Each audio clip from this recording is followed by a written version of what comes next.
ఈరోజు బీఆర్ఎస్ మా కార్యకర్తలందరిలోనూ, నాయకులందరిలోనూ కొత్త ఉత్సాహం. ఎందుకంటే బాపు కేసీఆర్ గారు చాలా రోజుల తర్వాత మళ్ళీ బీఆర్ఎస్ పార్టీకి కార్యాలయానికి రావడం జరిగింది. ఈరోజు ఆహ్, ఆహ్, సమీక్ష సమావేశం ఏర్పాటు చేసి మా కార్యకర్తలందరిలో కూడా ఒక నూతన ఉత్సాహాన్ని నింపి మమ్మల్నందరికీ కూడా ఒక దిశానిర్దేశం చేసి మా పార్టీ బలోపేతానికి ప్రతి ఒక్కరూ ఎలా పని చేయాలి, జనాల్లోకి ఎలా వెళ్ళాలి, అంటే వచ్చే స్థానిక సంస్థల ఎలక్షన్స్ తో పాటు ఇంకా రాబోయే ప్రతి ఎలక్షన్స్ లో గానీ ఇంకా మా పార్టీ మెంబర్షిప్స్ ని ఎలా పెంచుకోవాలి, మరియు పార్టీని ఎలా బలోపేతం చేయాలి, జనాల్లోకి ఎలా వెళ్ళాలి అనే దిశానిర్దేశంతో ముందుకు వెళ్ళబోతుంది. ఎందుకంటే డెఫినెట్ గా రాబోయేది మళ్ళీ బీఆర్ఎస్ పార్టీనే. కాంగ్రెస్ ప్రభుత్వం అబద్ధపు హామీలతో ఎలా ప్రజలందరినీ మోసం చేసింది, 6 గ్యారెంటీలు అని చెప్పి ఏ ఒక్కటి కూడా ఆడవాళ్ళను మోసం చేసింది, ముసలి వాళ్ళను మోసం చేసింది, చిన్న పిల్లలకి గురించి కేరింగ్ లేదు.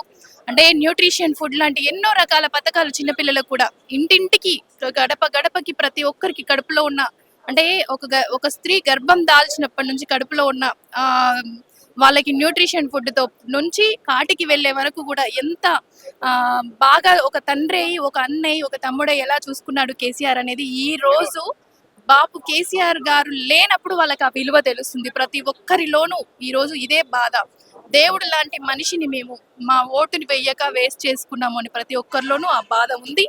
డెఫినెట్ గా దాన్ని మేము ఇప్పుడు ఎలక్షన్స్ పెట్టినా మళ్ళీ మా బాపు కేసీఆర్ గారిని మళ్ళీ తెచ్చుకుంటామని ప్రతి ఒక్కరు ఇదే మాట మాట్లాడుతున్నారు. ఎందుకంటే ఇప్పుడు అక్కడొకటి ఇక్కడొకటి ఏదైతే వాగిరో ఏడొస్తలేడు కేసీఆర్ ఏడి ఏడి అన్నోళ్లకు బాపు కేసీఆర్ గారు సింహం బయటికి వచ్చింది. మరి నల్లమల నుంచి వచ్చినాము అని చెప్పిన ఆ పులులు ఎడదాక్కుంటాయో, మరి ఏం చేస్తాయో, ఎట్లా ఫైట్ చేస్తాయో ఛాలెంజ్ విసురుతున్నాము. ఫైట్ చేయండి. ఎందుకంటే డెఫినెట్ గా మీరు చేసిన పచ్చి అబద్ధాలను, పచ్చి మోసాలను ప్రజలు కనిపెట్టారు. ఇంకా మేమందరం కూడా ఒక దిశానిర్దేశంతో మా కేసీఆర్ గారి దిశానిర్దేశంతో ప్రజలందరిలోకి వెళ్తాము.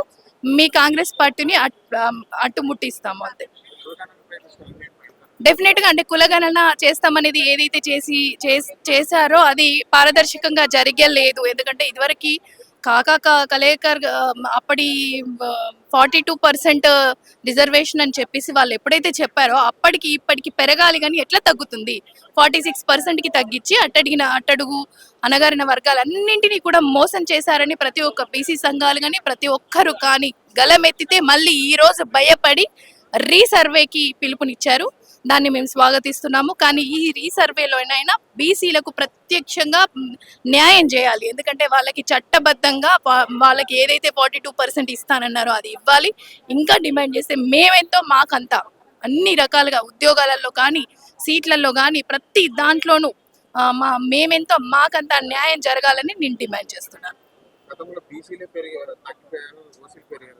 అదే అదే నేనేం చెప్తున్నాను కదా. అంటే ఇప్పుడు ఒక వర్గం పెరిగి ఒక వర్గం తగ్గడం ఏముండదు కదా. అంటే ఒక వర్గంలోనూ జననాలు ఉంటాయి, ఒక వర్గంలో మరణాలు మాత్రమే ఉంటాయి, జననాలు ఉండవు అనేది ఉండదు కదా.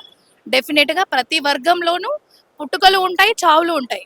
అలాంటిది బీసీలు అన్ని లక్షల ఉన్న బీసీలలో ఇంకా ఎంతో పర్సెంటేజ్ పెరిగినా కానీ ఉద్దేశపూర్వకంగా మాత్రమే 46% అనేది కుదించి, అంటే బీసీలకు న్యాయం చేస్తున్నానని ఒక ముసుగు కప్పుకొని నేను న్యాయం చేస్తున్నానని ఏదైతే చెప్పుకుంటున్నారో అది అన్యాయం చేస్తున్నారని ప్రతి ఒక్కరు కూడా గలమెత్తుతారు. బీసీ ఉద్యమం చాలా తారాస్థాయిలో ఉంది. బీసీలతో పెట్టుకుంటే ఎవరైనా సరే అది ఇంకా బాగుపడే ఇవి ఉండవు. బీసీలతో పెట్టుకోకుండా వాళ్ళకి న్యాయం చేస్తూ వాళ్ళని కలుపుకొని వెళ్తే ఏ రాజకీయ పార్టీ అయినా మనుగడ సాగిస్తుంది.